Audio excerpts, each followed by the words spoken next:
Et le point commun entre un buffet gonflable capitonné, le dessin animé Ulysse 31 et la publicité 118-218? La réponse est que chacun de leurs créateurs est issu de l'école Brassard. Nous avons essayé de mettre en lumière et en valeur tous les aboutissants professionnels de notre formation, cette formation qui existe maintenant depuis 1949 et qui permet de délivrer des diplômes qui permettent aux jeunes de travailler ou dans la publicité en étant directeur artistique, ou bien dans le packaging, dans le design d'objets et bien évidemment dans l'illustration. Quel que soit le domaine de prédilection de ces artistes, tout commence par un dessin.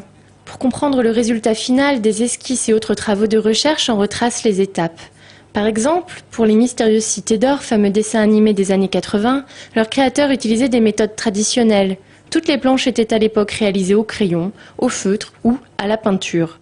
On faisait tout à la main à cette époque, Ulysse 31, les Cités d'Or, Inspecteur Gadget, tout était fabriqué à la main, les décors étaient peints à la main, les cellos peints à la main à l'arrière et assemblés et filmés par une caméra. Ce qui fait qu'aujourd'hui, on a des souvenirs de ce travail original. Un travail original qui appartient de plus en plus au passé. Autre temps, autre outil, les professionnels du dessin et du design sont nombreux à avoir cédé à la tentation du numérique. Une évolution technologique et technique à l'origine de nombreux travaux exposés ici.